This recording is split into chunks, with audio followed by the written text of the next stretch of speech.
talking about the National Baptist Publishing Company. And of course, you were talking about Dr. Boyd and some of the other individuals that are involved with this important publishing company, Dr. Groves. And let's give you an opportunity to continue that, as well as to include any additional information that you think might be useful for our audience this morning. One of the goals of our company and of our president CEO is to elevate the status of African American education and livelihood. And we feel very strongly that the training that we offer in the National Baptist Sunday School and Baptist Training Union Congress, it provides churches the opportunity to get excellent theological and ministerial training where they are. Because when the Congress comes to town, people come from all over the United States, whereas they might otherwise would have to leave their homes, give up their jobs for ministers to go to seminary. So it's really about bringing the seminary and the educational opportunities to where the people are. Very good. And we also present some of the greatest known speakers throughout the United States and the world in our Congress.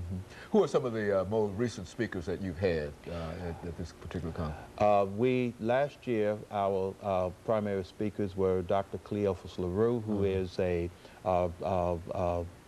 preaching professor at Princeton Theological Seminary. We had Dr. Brad Braxton, who taught in our Congress, Dr. Robert Smith, and Dr. Gardner Taylor is a feature in our Congress, and he will be in our Congress this year. Dr. James Forbes, who is the president of, the pastor of Riverside Church, he will be in our Congress this year, and he has been with us before. Another person who will share with us is Dr. Joseph Lowry. He will be present in our banquet this year on Monday night. So we reach out to all areas of America to bring in those speakers that have something to say and that can say it well, that will elevate and motivate our people to higher standings. You know, one of the things, Dr. Groves, that we rarely allow our guests to depart without talking about is about our young people today. And I think that in a real sense, you know about the problems of incarceration, drugs, and et cetera, and et cetera. Let's talk about that and to have you to, in a real sense, speak to our young people and to explain to them the importance of education and being involved in, well, however you wish to do it. I think education is very, very important. I look at my own background, coming off of Jefferson Street and being born into a large family. We were not privileged individuals.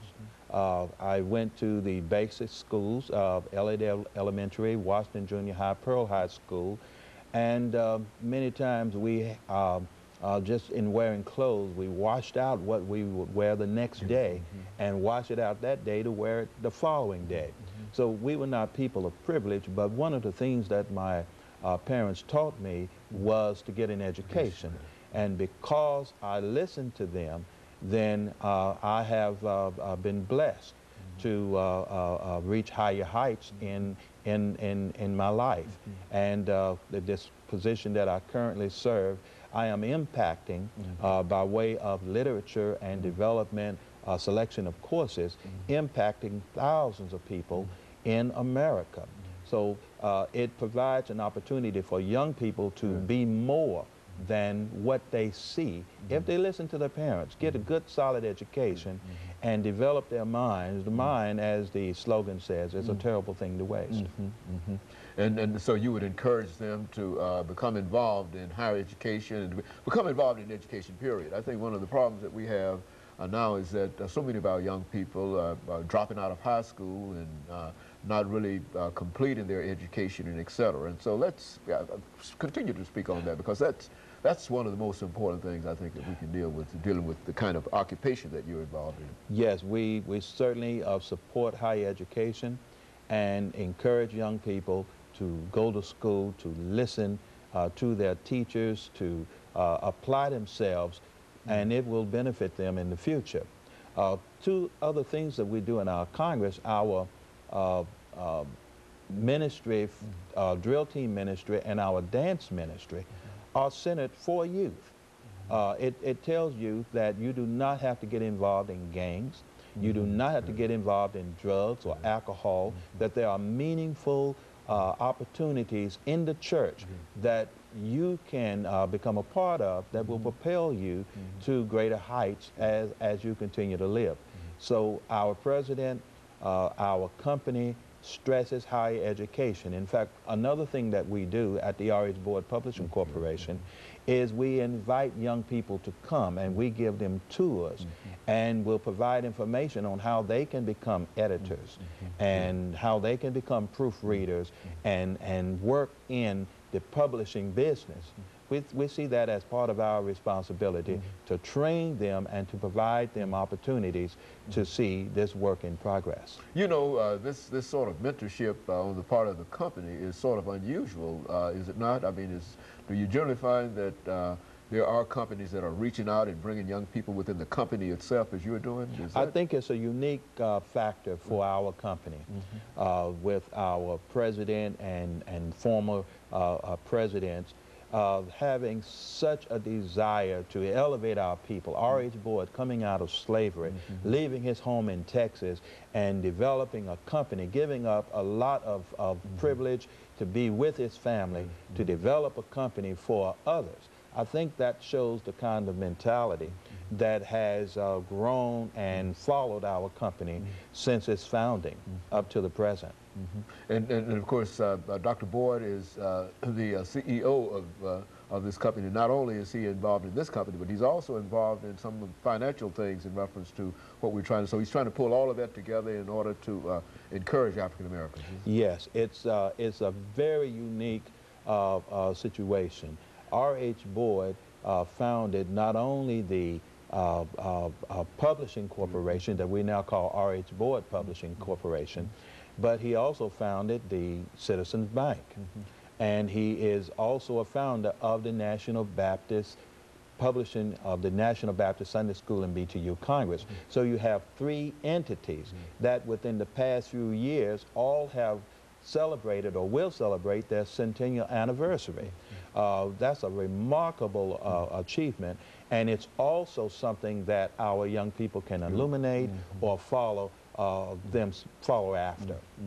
And so all three of these organizations started almost a century ago, and they're still doing business and still very, very profitable. And you mentioned earlier about being involved on the internet and as part of your distribution techniques and et cetera, et cetera. So you're on the cutting edges of almost everything that you're involved in. Is that yes, what we're saying? On the cutting edge of technology in terms of printing and producing our literature, in terms of the Congress course offerings that we provide to our attendees.